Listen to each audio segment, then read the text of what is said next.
Tonight's episode of the 31st Lap Podcast is brought to you by DIRTtrackdigest.com. If it's on dirt, it's on Dirt Track Digest. This is the 31st Lap Podcast, recorded live in the studios of FingerLakes1.com in downtown Seneca Falls, New York. And now, your hosts, Chris Marquardt. Good afternoon, good evening, welcome to the 31st Lap. I'm Chris Marquardt. Joining us here in just a few minutes, we're going to be getting hold of Cory Reed to talk about the Duel at the Demon over at the Brewerton Speedway coming up this weekend. And then we're going to be talking to PR coordinator, announcer extraordinaire, Stephen Ovens with Creekside Entertainment and Black Rock Speedway about the Onyx Weekend presented by Summit. It's going to have the Crate Sportsman leading off the charge over there at the Black Rock Speedway. I had a chance to take a really cool trip here last weekend. Since the last time we were together, I got to check out the Radio Hill RC track down in Dundee. What an awesome place that was. They've done a ton of work to that joint. Redid the surface. It was smooth as glass down there. It's on Sharon's Corners Road. You got to get over there and check that place out. They run modifieds, they run late models, they run sprint cars, they run a couple different divisions of them. They run every Saturday. Their season opener was last weekend. Bruce Ridley, you'll remember him from the pit area around Eric Jaguar and Danny Wiesner. He was there, and they had some of the coolest cars out there. They had what they call the Mud Boss, and his daughter and his son both had cars that were painted up like Kevin Ridley's car and Greg Cool Sportsman car. They had these big soft foam tires, and it was built on the Traxxas two-wheel drive slash chassis. And it was really cool. The wall had all sorts of racing memorabilia. The Stanley 36 pieces off of the Gould's Pump number 34 from Mike McLaughlin. The 36 was Todd Modine's car. And then a 19... I can't remember specifically what year. It was from Super Dirt Week 29. It was a Tio Pro car that was owned by Steve Payne. And a roof panel off Kevin Ridley's car. Kevin was there. Kevin, as it turns out, Kevin's a former champion over at Canandaigua Motorsports Park. Kevin is a national champion in RC cars, and he was on the grounds to help tune the cars in. And those Traxxas, they started off with some pretty gnarly pushes. But sure enough, they got those things dialed in. They were turning pretty good lap times. They ran those guys last in the order. Hot laps usually start at 4 o'clock. In the afternoon, official racing starts at 6. They got a new AMD timing system, and some of the sprint cars, the laps were insane. They were lapping that high-banked oval in about 3.5 seconds. Some of them were even getting faster than that. Each of the events on the track runs about 4 minutes, so the heats, 4 minutes, most laps completed. You get the win there. Feature, run off in the same format. Some of those guys were turning around 60 laps in 4 minutes. So the rhythm, the pace was remarkable. They had sprint cars, a guy named Bruce Hilton, which is the brother of Fran Hilton. You'll remember Fran Hilton from Victory Lane visits at Black Rock Speedway. Also ran at Canandaigua in the past. Has also been at Weedsport Speedway. Regular here in Central New York. His brother Bruce had a Chevelle, which he ran in the street stock division, but more impressively had a Blaney lookalike, the Mohawk Northeast HPR Racing number 98H sprint car, which was really cool. There was a couple other dirt modifieds there, but nobody emulating other paint schemes existing on real-world cars. Instead, everybody opting to go with their own color combination. All the same, it was awesome to be there. The kids getting involved, and you can get into one of these things turnkey, pretty much front to back, in the Mud Boss division. Now, you're probably looking around $350, which realistically, you can run that thing. It's ready to go. It comes with a body. You got to get the body, the body done. The cars that Bruce Ridley had out there, those were done by Pilot Graphics right here in Waterloo, and the cars looked awesome. They basically just wrapped the Lexan body. But I mean, for $350, you can't go wrong. Now, if you're looking to get up into the bigger divisions where they're running the 1/18th, I think they were running 1/18th scale, if I'm not mistaken. If you're looking to run there, you're gonna have to dig a little bit deeper. The chassis itself was about $600 with all the electronics and stuff bolted down onto it. Then you got another body that you got to put on top, and you got to get a controller and a receiver. Some of those guys that were coming in were bringing in cases and cases of stuff, but who knows? They had pretty good cell reception down there, so who knows? Maybe we'll set up a table and we'll broadcast one of these races here sometime. On the topic of races, High Banked Oval, we're going to see the Duel at the Demon coming up here first. It's Friday and Saturday. We're going to be catching up with Cory Reed here momentarily to talk a little bit more about what the weekend's going to bring. I'm going to take a quick break and get Cory on the phone. Just bear with me one moment.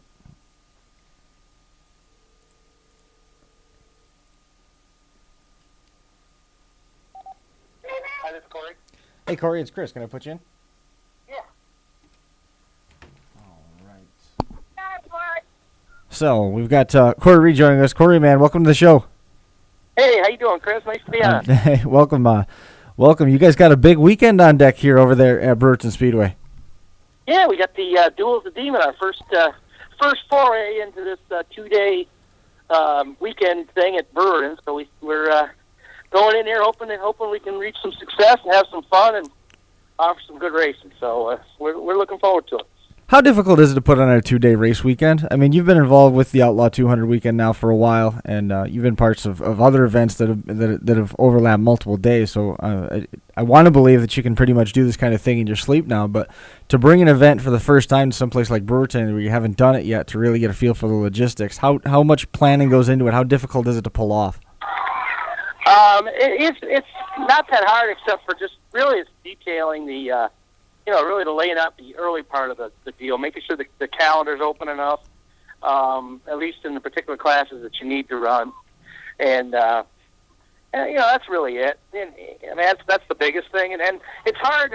Probably the hardest part will be to try to do this for the first time without tradition.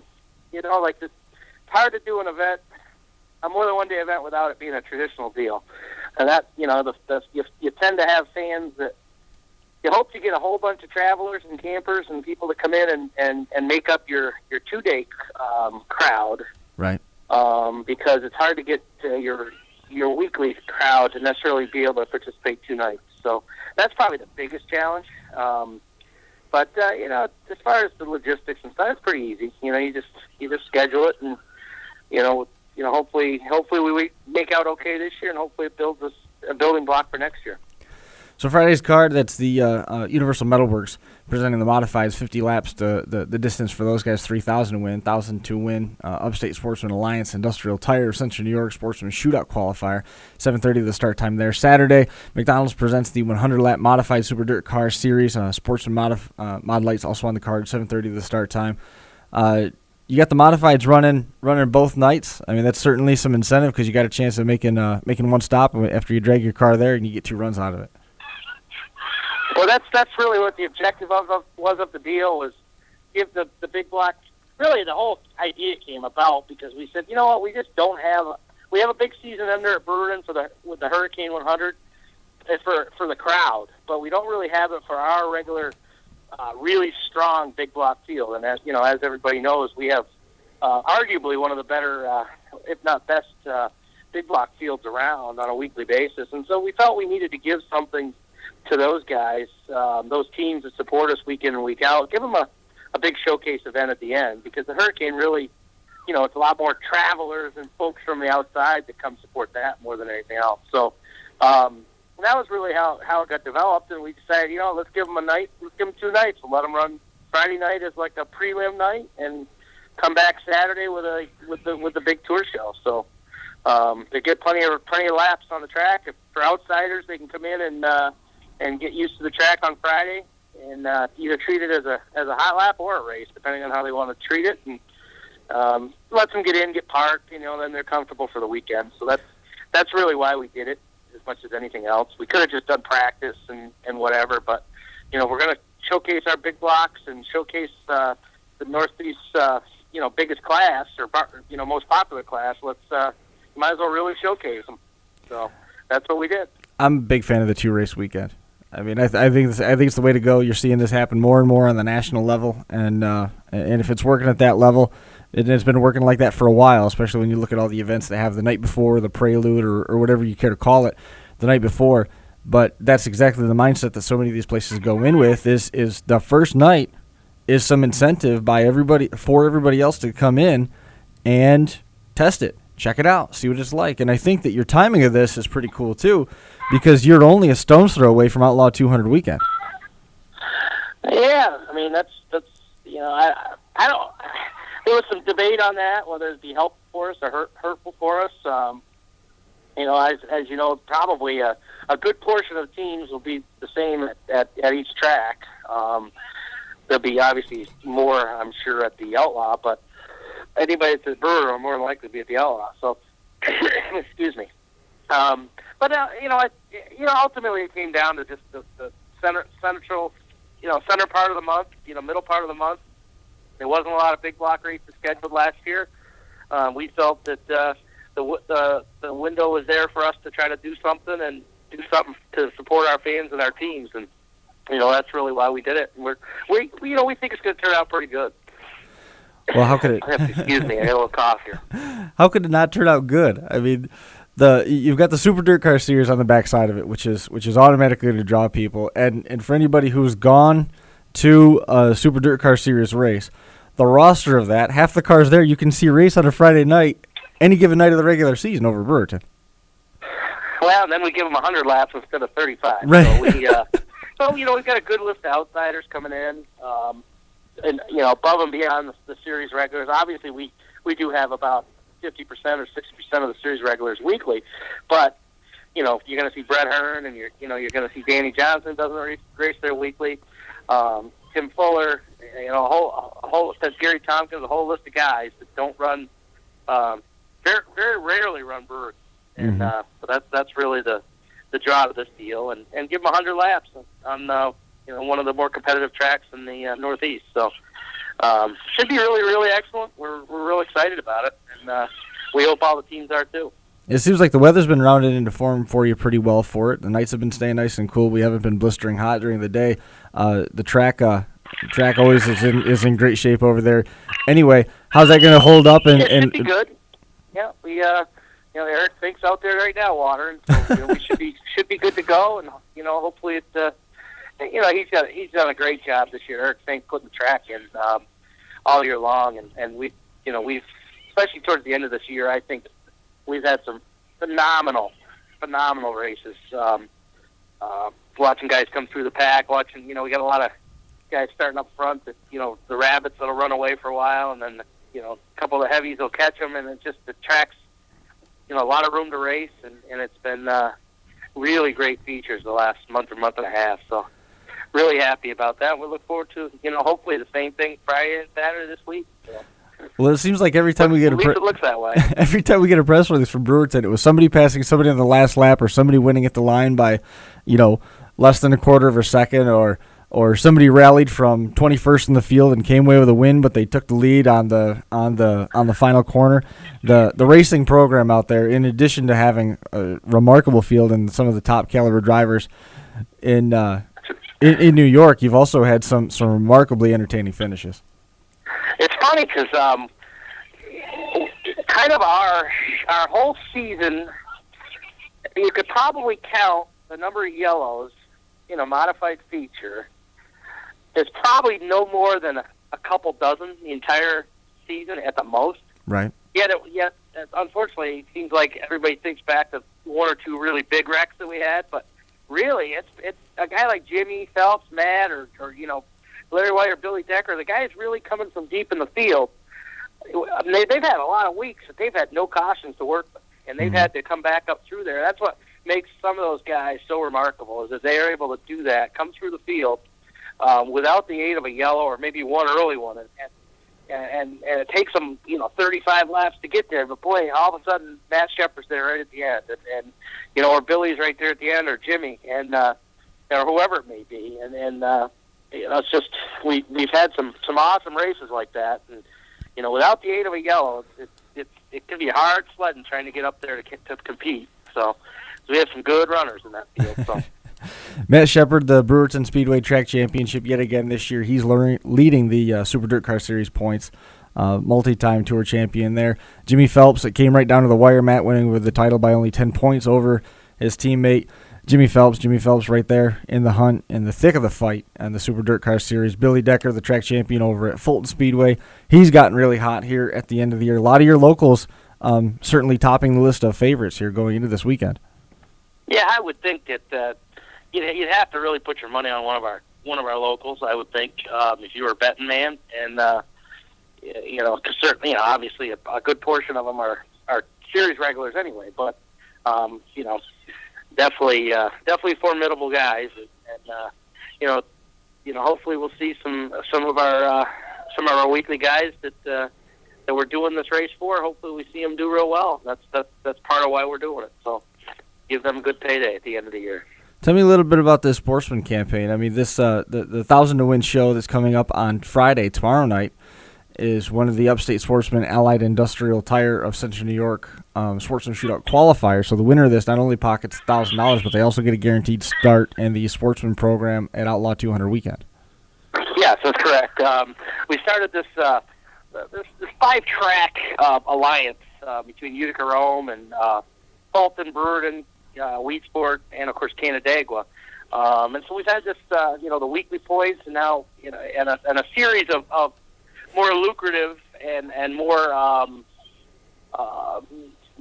bigger status championship type events. And so we're coming down to the wire, and this is one of them. We got the championship chase is within 90 points or so between Dave Marchelli and Ronnie Davis. Those guys are the front runners, but really it's beneficial for any of the top 10 in the final end of the year points. So we're hoping we should have some pretty good representation there tomorrow night. And also earning a guaranteed spot in that Outlaw race where typically, I know the last 2 years we've had 67 and 69 cars, I believe, over the last 2 years. So it takes a lot to get into that show. Right. So to go into that race in 2 weeks, knowing you already have a spot, would be a pretty good benefit. We think it'll be well attended, and we had a really great campaign with the sportsmen this year. There, the first year we've had them on a weekly basis, right? And we had a really solid field. In the low to mid 20s, week in and week out, and just very competitive, and a lot of different winners, which is cool. So it's a healthy division too. We should be good. The sportsman division is such a healthy division right now. Everybody was sort of ready to write off the competitiveness of the sportsman division when the crate motor started showing up and more of that push started really becoming evident. But we've seen guys that have come back to racing and running that sportsman division, and it's a healthy division. Yeah, it's a bread and butter class now, man. It's and we've seen some great races, really great races, week in and week out, but also and just a vast number of competitors. And I mean, there's no doubting that the cost has allowed a whole bunch of racers, new racers, whether it be youthful or whether it be older folks, that are coming back into racing or whatnot. The vast number of racers is because of the Crate Engine program, and I think I did some research. I think we had somewhere like 190 or 200 different drivers earn a point, at least 1 point, at any of those 5 Alliance tracks during the year, which is a sizable number of drivers. Yeah, that's a lot. Somewhere in that neighborhood, around 190 or something. So that's a lot. That's a lot of different competitors, racing, in this central New York region of, really what's in a radius of maybe 100 miles between Canandaigua and Utica. So that's a lot of cars, a lot of drivers. And really it's all about the inexpensiveness of the car and the engine. I mean, think about how... comparatively speaking, obviously. Sure. Sure. I mean, it seemed like that class took on a life of its own. It sort of seemed like it was a place where you could get a used chassis and be experienced. You could get knockoff tires and be okay. You could run some of the different room combinations and stuff. But then the longer that was around, the racer mentality kicked in, and now we see new chassis coming into the division every year. We see people doing a regular freshening and maintenance program on their engine stuff, and they're buying all new, the best of everything, so that they can keep up because the division is so competitive. Well, it's competitive, almost maybe to a fault. I mean, it's great, and you love the competition and whatever. But that's what we have to caution ourselves. Is we're just as guilty. We gotta quit. We gotta quit paying. We gotta quit so much. It's not meant to be a money division. Right. It's not meant to be a division paying a lot of money for races. I think these 1,000 to Win shows are perfectly suited for special events. All these people paying a lot of extra money. I'm going to go on a soapbox, but all of us promoters better watch it. Pay deeper through the field maybe, but we just need to watch that we're not paying too much for a class that's we don't need to add too much prestige to it, and I mean, God bless, you got to have the sportsman, and you want them to feel valuable and wanted, but we also got to watch what we're paying, so it doesn't become cutthroat, because that's one of the things that's made it so nice these last 5, 6, 7, 8 years that it's grown so much. It's been a great way to just come in and race, but the deeper we get into the economics of it, the harder it gets. So. You brought up an interesting point there. Don't pay so much on top, but pay a little bit deeper through the field, and it's something that I'm absolutely a proponent of. With the, as you mentioned, you've got 190 cars that have scored at least 1 point with that Sportsman Alliance Tour, with all the different tracks involved. Is that enough of a draw to where those guys could essentially have their own premier standalone event, or have their own premier standalone weekend, where they don't necessarily go for an enormous first place prize, but they have a decent purse so that they can make a decent payout, way deep if you started like a 30 car feature? Well, every track's kind of doing that now. Every track's kind of got at least one home run sportsman event. Mm-hmm. Obviously you want to give them, you know the deal. I mean, you got to give them some extra pay, and you got to give them something to get excited about. But we just got to make sure that that it's not becoming so much that they don't need to wish to do something else, because that's what you still want. Right. You still got to have them want to become a modified. You know what I mean? True. That's one of the challenges. We have to just be smart with what we're doing, and give them something else to still aspire for. And that's just my perspective. Sure. It's, we'll see. A lot of people disagree with me, but it's just something you just got to be, as promoters, we need to be smart with what we're doing. How about the Outlaw 200 weekend? That, as we said, it was only about a stone's throw away. We're looking at the first weekend of October for that. Again, the Crate Sportsman the Sportsman Alliance event is going to give a guaranteed starter from Friday night's program to the Sportsman program over there at Outlaw 200 weekend at Fulton. Yep. How's everything? That's one of our, of course, that's a Granddaddy Sportsman event. That is one where we pay pretty decent money, $2,500 to win, and that's $1,500 for second, $1,000 for third. Fully sponsored by our sponsor, Industrial Tire,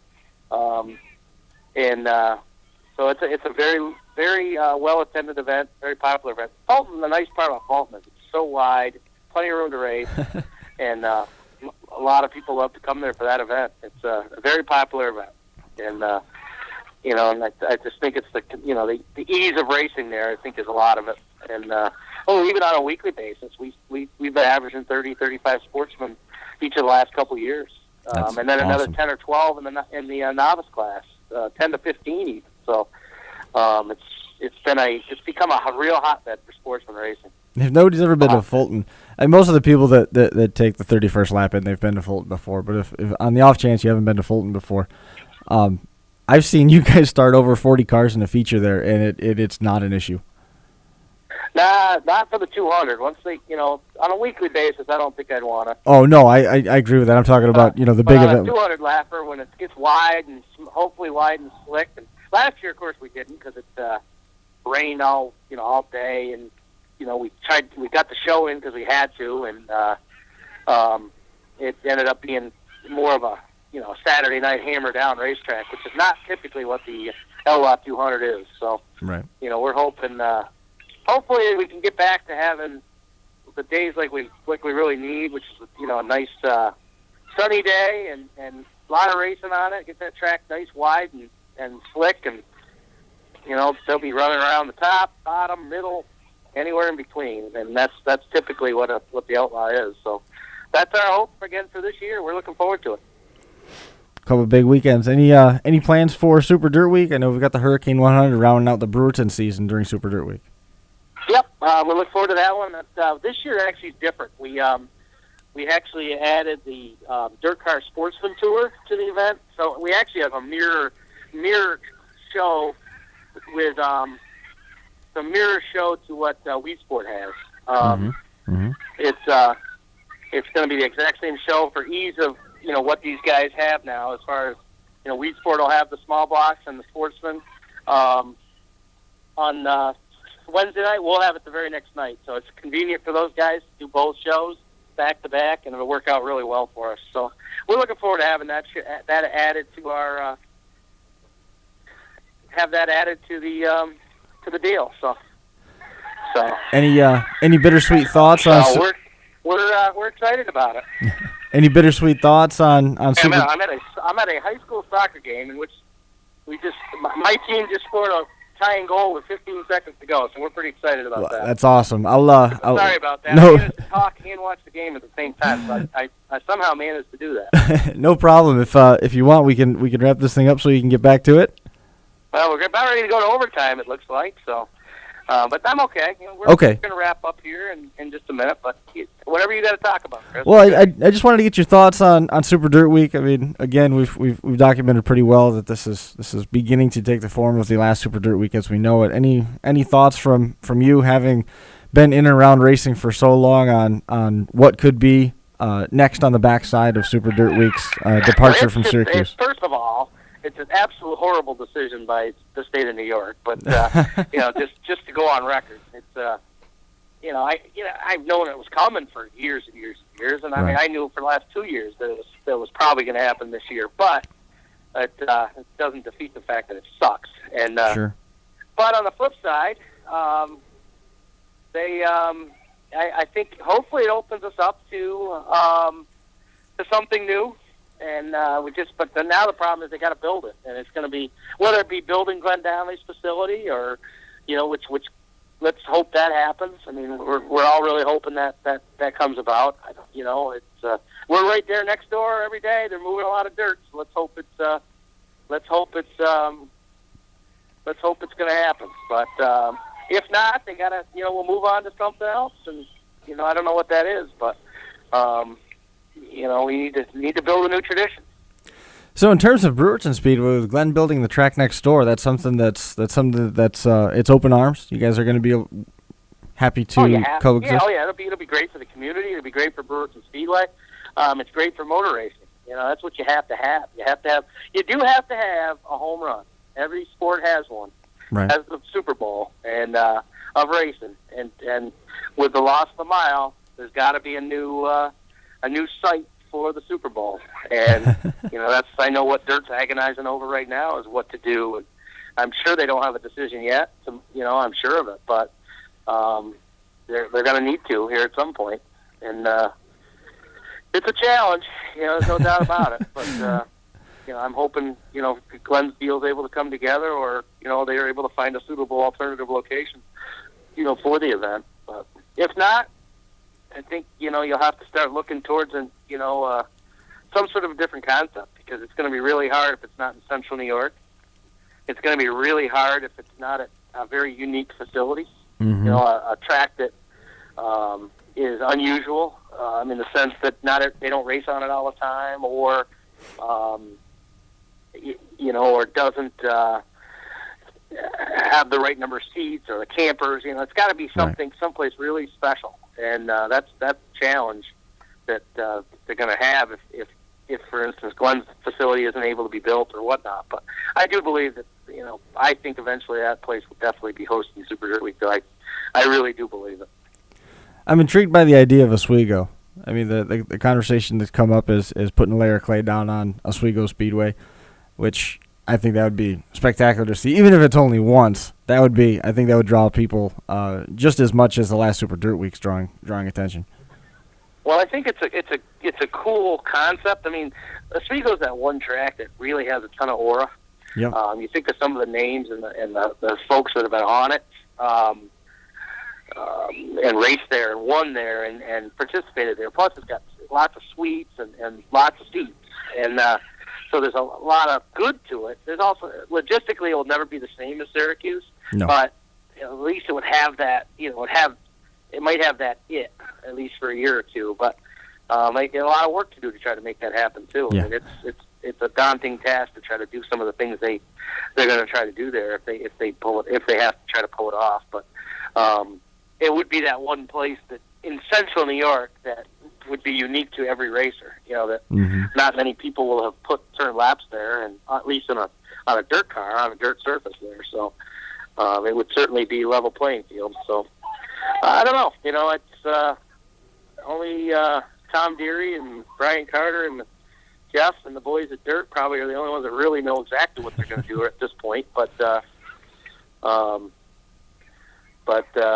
whatever it is, hopefully they can build something that or continue the event, as it has been the last 42 or 3 years, whatever we are now. So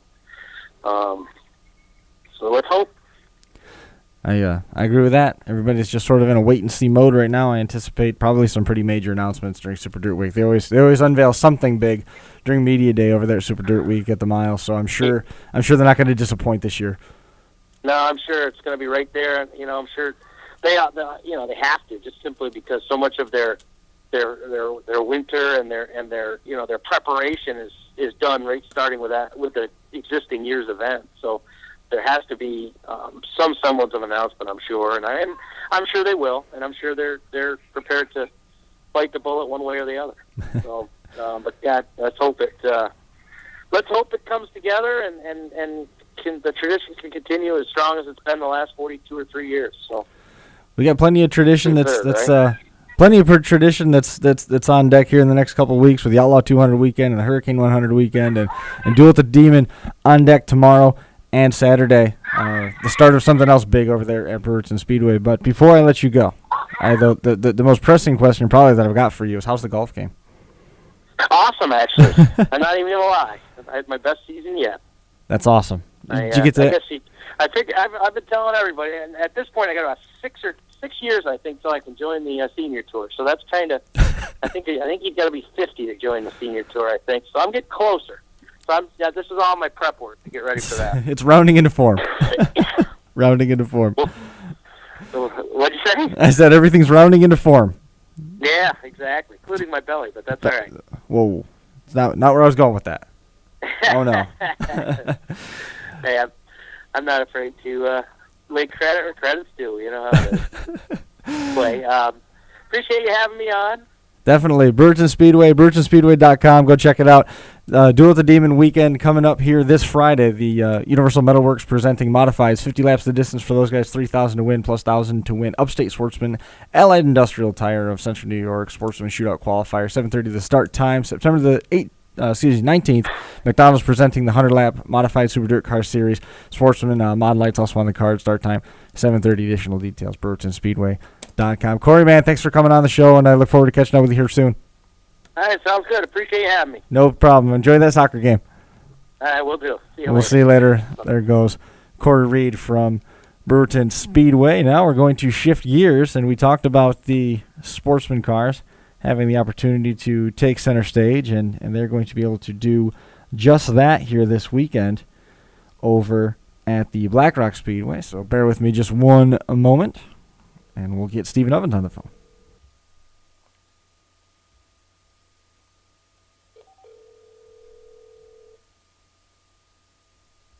At least we're going to try to. Where is Stephen?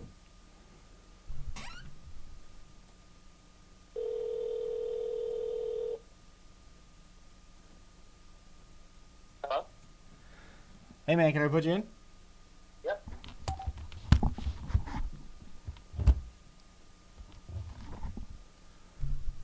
Coming to us all the way down in, I believe you said it was Pittsburgh this week, right? Yes, that's correct. Resident of Pennsylvania this week. Black Rock Speedway's own Stephen Ovens joining us here on the show. Talk a little bit about the Onyx Weekend over at Black Rock Speedway. How's everything coming together for that one? It is about as good as can be expected at this point. A little challenging to manage some of this stuff from 4 or 5 hours away, but nothing we can't handle. Mike and Dick and Nick Stark are up at the Speedway getting everything prepared, and we've already had cars on track this week, so it's been a busy week and a busy couple weeks getting everything ready to go. Onyx Summit Weekend on deck over at Rock Speedway. 7 o'clock start time for both shows, Friday and Saturday. Tomorrow's card, 25-lap Crate Sportsman. It's the Champions Invitational. Top 5 in points from each track that held Grit Series events are welcome to come and compete. $100 to start that race. Not a bad payout, $750 to win. The IMCA Empire State Series is going to be on track as well, along with open practice for the Crate Sportsman and street stocks. Cookout, bonfire, music after the races, 25-lap four-cylinder event with $250 on the line, $50 to start. Going to round out the card on Friday. Saturday, changing gears over to the Crate Sportsman show, 50 laps the distance, $2,500 to win, $200 to start. Crate Sportsman at $600 to win, $50 to start. Street stocks, the $1,000 to win in New York 6A Tour Micro Sprints. Also the four-cylinder Enduro going to be online. 40 cars minimum for a share of $1,000 to win in that event. You guys are going to be busy. You're turning some pretty serious laps on that track this weekend. Yeah, without a doubt. This probably reflects kind of the racing that we typically see on Dutch Oak National Open weekend. And about the middle of the summer, we knew that we were going to have the Friday night race because that was going to be a headline show for the IMCA Empire State Series. But about halfway through the summer, we were approached by the Grit Series wanting to put together a fall spectacular, and we've had two absolutely excellent Grit shows this season already, so it was really a no-brainer to try and put this together, and they've gone out and got some great sponsors for the event, a lot of money on the line, and we've already been kind of making some changes from what was originally put out. It was going to be a top 5 invitational on Friday night, and the more response that we got back from the drivers, it seemed that there was a lot more drivers than just the top 5 at all the different Grit Series tracks that wanted a chance to participate. So we've actually opened it up to any 602 Sportsman competitor. Oh, wow. And not only that, they'll also get the driver for each 602 car will get a free pit pass for Friday night. I wanted to get into that with you, which I think is an awesome move. Usually you see these big postseason shows, the weekend events, special events, which automatically means with a special event that the gate fee is going to go up. But then you see more money poured into the purse, and that money's got to come from somewhere, so then you see the gate fee jacked up even more. This a complete about face, and any of those Crate Sportsman drivers, they get a free pit pass, free entry. Yep. So they'll get free entry there on Friday, and for a lot of the guys that we're talking to, it sounds like there's been a lot of interest. I know that Saturday the guys have some options. I mean, there's options all weekend long, no matter where you're going to race. But we've had a lot of conversation about this, especially the last couple weeks. It seems to have been a rather hot topic that, I get why it's a hot topic, but at the same time, at the end of the day, all the guys are going to go race where they're comfortable racing, and at the, you're going to go where you think you've got the best chance to win. That just makes sense, right? So I agree. It's just not a, I don't see it as big of a thing as some folks have made it out to be. I mean, honestly, we knew that, this weekend was, Brewerton had their racing events going on, and, like I said, when we sit down and look at it, you look at the landscape of the drivers, and, a lot of our drivers are typically not going to venture out as far as Brewerton to race. And at the same time, I wouldn't expect that a ton of drivers that race at Brewerton would venture down our way unless we were the only show running that day. Sure. Same could be said for Turbo Blue at Skyline. I think that, there's enough cars, and certainly last weekend proved that when you had, the Northeast Crate Nationals, they pulled some just outstanding numbers at Albany, Saratoga, and they still had events going on at other tracks that weekend, particularly Friday night as well. So, it's just one of those things. It is what it is, and we've posted what we have. Friday is really not a bad payout when you come. At the end of the day, it's not a bad payout. Free pit pass, $100 to take the green.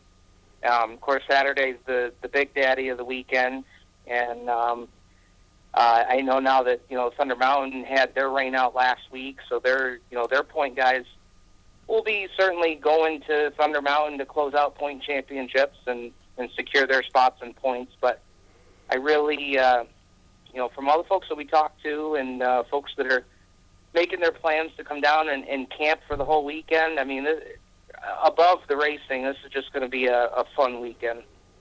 So you got this bonfire and cookout and music after the races. What's going on there? So this is Friday into Saturday. Right? I'm sorry? This is Friday into Saturday. You've got this cookout bonfire program. Yeah. Actually, I was just talking with our head person from concessions, and they've put together something pretty cool this weekend. They've got a special barbecue going each day. Friday, starting at 5 o'clock, there's going to be a chicken barbecue at the racetrack. That'll be served over on the grandstand side on Friday night, starting at 5. They're going to have a corn roast and bonfire and music with Nick Stark and his band. I believe they're called Small Town Sound. They'll be playing over in the pit area afterwards. And, kind of the idea for that, being a part of Friday is, hoping that racers will want to stick around and maybe camp and hang out for the big race on Saturday as well. But, for me, adding the corn roast part of it, I mean, that just takes us back to, the late 90s through the mid-90s when, on the last race night of the season, there was always a huge corn roast and, party in the pits over at Dundee Raceway and then when it was called Rock Speedway. So it's almost, almost kind of like a throwback to those days, and looking forward to having the folks out and participate in that. And we've already got campers coming in, folks that are staying with us tonight at the racetrack and staying right through the weekend. So it's going to be a lot of fun, good food, good music. Saturday morning from 7 to 10 over on the pit side, we're actually going to be serving a full buffet breakfast as well.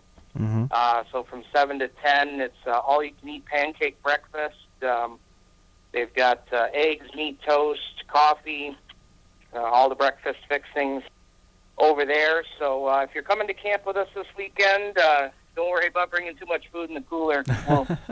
We'll be doing all the cooking. Saturday afternoon at 4, they're doing a pork loin dinner that'll be on sale. So a lot of stuff coming up this weekend, just trying to kind of make it a nice weekend bash that, who knows, this weekend goes well, might be something that we continue year after year. or in a couple weeks of the Dutch Hogue weekend. Yes. Bring everybody back, do another bonfire, have the band play again. Too bad you don't know any DJ services. Yeah. Well, that's the thing when you're getting ready to do some music, and you can't get a local DJ company to come in, and they're always busy doing other stuff. So yeah, Creekside's already tied up, huh? Yeah, it's a good opportunity for Nick to. Nick and his dad have got the Grit Series going, and he's got a pretty cool music business starting to bloom himself. So it'll be a good opportunity for those guys to kind of shine the light on them a little bit.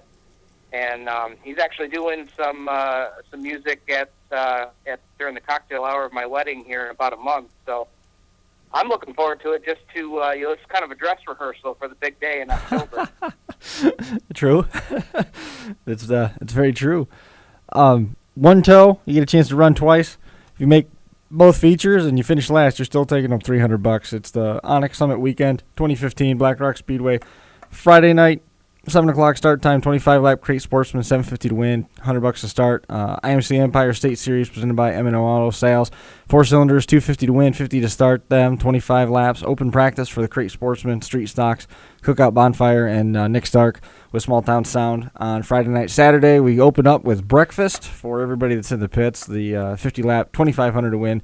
Crate Sportsman follow that. 7 o'clock start time for the racing. 200 to start in the Crate Sportsman feature. 400 to win, 50 to start for the street stocks. NY6A micro sprints around the track, 1,000 to win there. And then if you get 40 cars, there's a 4-cylinder enduro coming up on Saturday night as well. So what exactly are you doing down in Pittsburgh tonight? Or this week, for that matter? Actually, my full-time job that pays the light bill brought me down here to do a little consulting work, and so we're down here for Pittsburgh. I'm actually here in Pittsburgh for 2 weeks, but being that we had such a big weekend at the racetrack, I was fortunate enough that we get done about lunchtime here tomorrow. So here about 11, 12 o'clock tomorrow, I've got a Ford Fusion rental car that's going to be making good time up 15, headed back to New York. So come up and party at Black Rock for the weekend, and then drive back down here for some more work. So, well, it's going to be a good time over there. I mean, you alluded to this a little bit earlier. There's some other racing that's on this weekend. Is this something that you've been that other tracks have reached out and chastised you for setting this event up? That anybody else has said anything, or is this just forum banter, Facebook banter, where actually it's something being made of nothing?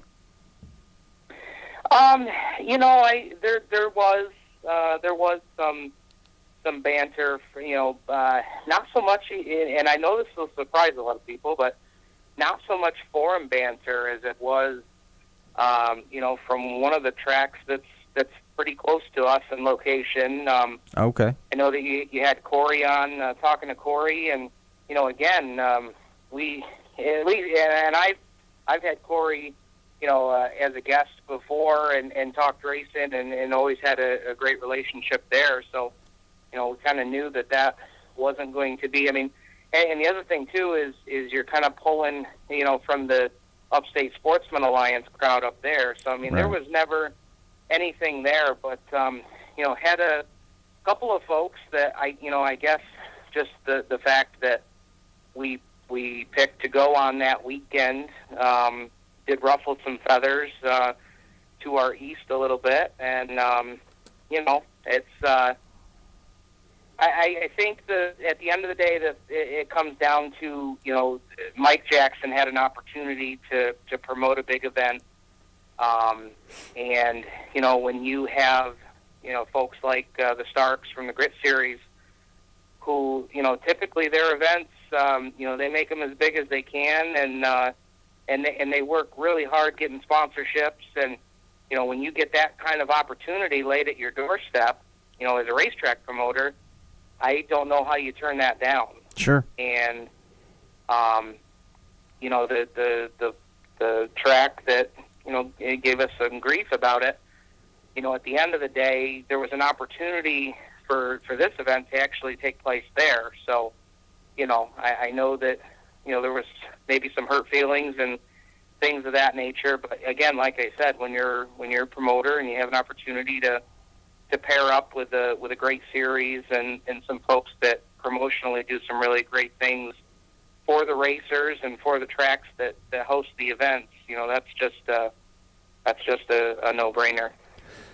With as dense as the postseason schedule is becoming, you almost have to just say, sorry, we're going to step on your toes. We are a business too. And as much as you try to be respectful and occupy as little space at the bar, you still have to have your space at the bar. Otherwise, you won't get served as a business. It's just how it works. So to come around and, I understand where there's going to be some likely hard feelings. Everybody's got to find a way to peacefully coexist too. So when you see that a track is elected to try and create something new, as Cory Reed alluded to, you need to start something new so that you can start a new tradition. It's something that's fresh. If it works and it gets traction, then awesome. Great. It's better for the racing community as a whole. If it doesn't, at least you tried. And I think that's where both of you guys are sort of in the same boat. And I think it's good to hear, at least if I'm inferring right what you're saying, that there was no hard feelings whatsoever. And when you look at the demographics, the collateral damage by having these shows on the same weekend is none, really. I mean, with the number of overlap, it's going to be minuscule at best. Yeah, and like I said, when we look to schedule that event, the fall season is dense, and there was one opportunity to do that show, and that was this weekend. And like you said, the demographics are what they are. Folks that race at Brewerton, Fulton, Utica, Rome, those folks are going to race in that area, Right. and the folks that race at Canandaigua, the folks that race at Woodhull, maybe even Raceway 5 and Black Rock. I mean, that's kind of the contingent that, from the folks that we talk to that we know are coming, that's the general locale of where they're coming from. So, to get, it was a little disappointing because, you know that you're going to step on toes, but you hope that it's not something that gets, published in a local trade paper or put on an internet forum. But, that happened, and,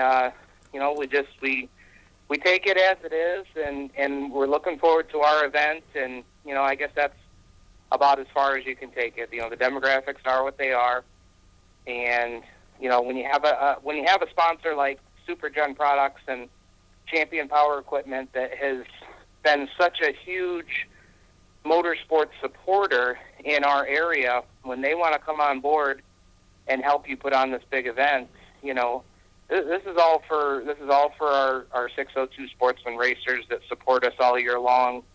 This is their opportunity to stand out and shine a little bit, and we've got as long as everything holds out with their plans. It sounds like Rocky Warner is making his way down to race with us on Saturday. Nick Ware's got a crew of folks coming out, and of course all of our Black Rock regulars. Our champion for the past 2 seasons, Casey Pavlik, Mm-hmm.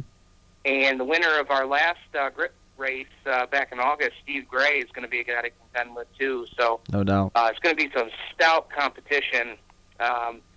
It all played out in August during that grit show, and all things considered, I think it's going to turn out the same way this weekend. So. Well, at the end of the day, the only thing you can do is keep your eyes on your own paper, do what's best for Black Rock Speedway, and let the talking heads talk, and that's all you can do. I mean, you can put down any litany of cliches, but ultimately, just you gotta stay true to what your plan is. Yep, absolutely, and we're not. The cool thing about this weekend is that it is a full weekend. It's not not just one day, come in, race, and go. There's a lot of different pieces to it. A lot of different pieces. A lot of different pieces. No lie, you're feeding them 3 times. You've got one tow. you got free pit passes on Friday. You've got 1 tow, 2 races, and if you make the features, you're bringing home a minimum of 300 to start with the Crate Sportsman cars. You've got some pretty good pieces there. Yeah, absolutely. So, and again, that goes back to combining forces with the Starks and the Grit Series. They've really done a phenomenal job putting this all together. I know that Mike Jackson and I can really not take a whole lot of credit for all the stuff that's happening. We're kind of working alongside them, and I'm the lucky guy that gets to tell everybody about it and write all the releases and answer questions and stuff. And to be able to just focus on that, allow Mike to focus on the grounds and the racetrack, and those guys just pounding the pavement with sponsors and getting competitors to commit to coming out for the weekend. It has really just been a flawless process. So I think that'll all be on display Friday and Saturday. Awesome. Wish you the best in your travels, man. Be careful. Don't work that rental car too hard. Yeah. No, we'll make it up in good time. I'll tell you what, it was pretty cool driving down here. I came out from the Elmira Horseheads area. Okay. And drove by a bunch of tracks that I hadn't been to down this way. Not that I have a lot of time to get out to different racetracks, but to drive by Clinton County, never been there before. Drove by Pittsburgh. I believe it's called Pittsburgh Motor Raceway or maybe it's Motorsports Park. and interacting with some folks on social media that have been to all these different places. That was kind of a cool drive down here, but certainly looking forward to getting back to Yates County on this weekend. I was down in Pittsburgh here the first weekend of September. It's an awesome city. Oh, it is. When you either side you come into the city, when you drop down the hills and you see all the buildings, the sports stadiums, there's nothing like it. Yep. Did you eat at Primonti's down there? We haven't made it there yet. I have some coworkers that are a little bit conservative on their meal choices, and anybody that knows me knows I'm anything but conservative on meal choices. So haven't made it to Primonti Brothers yet, but next week when we're back down here, even if I have to go by myself, I will be making a stop there. You got to do it. You got to do it. It's awesome food. we went there. Yeah. We went there after the events in Stoneboro, and we drove down. It was only about 45 minutes to an hour from Stoneboro, and went down into Pittsburgh and had a chance to eat there after night one, and it's awesome. You gotta check that place out. No, that is on the list. Might even do it Sunday when we come back down. Well, check it off your list at some point. But before that, everybody's got to get out to Onyx Summit Weekend 2015, 25-lap Crate Sportsman Champions Invitational, which has now been opened up because of the interest. $750 to win, $100 to start. Race action starts at 7 o'clock on Friday. IMCA Empire Series, 25-lap, 4 cylinders, open practice for the Crate Sportsman Street Stocks, cookout and bonfire coming up on Friday night. Saturday morning opens with breakfast from 7 to 10. It's a 50-lap. $2,500 to win, $200 to start. Crate Sportsman event. Race time is 7 o'clock. Undercard includes $600 to win street stocks, $1,000 to win NY6A Tour micro sprints, and the 4-cylinder enduro as well. Steven, man, travel safe, and wish you the best this weekend. I hope to hear from you soon. Yeah. Thanks a lot, Chris. Appreciate it. We'll either be seeing you up at Syracuse, or we'll certainly touch base with you before Dutch Oak weekend. Oh, for sure, man. Thanks a ton for coming out tonight. All right, thank you. We'll see you later. There goes Stephen Ovens, Black Rock Speedway, hosting the Onyx Summit Weekend. BlackRockSpeedway.com for additional details and pricing. So I think that pretty well covers everything that we wanted to touch on this evening. Running about an hour already, if you can believe that. Man, we've been out here for a while. So that's going to do it for this edition of the 31st lap. We are going to be off next week, and I think I got a decent reason why. It's open house for my kid. He's in first grade, so we're going to go check out open house and see what Scotia School looks like, how it has changed from Find Your Teacher Day here about 5 weeks ago when we went and did that. But nonetheless, we got open house, so we're going to be off next weekend. We'll be back leading up to a follow-up of the Outlaw 200 weekend and a preview of Super Dirt Week. So, ladies and gentlemen, that is going to do it for us. We appreciate you joining us here on the 31st lap right here on FingerLakes1.tv, and we'll see you in 2 weeks.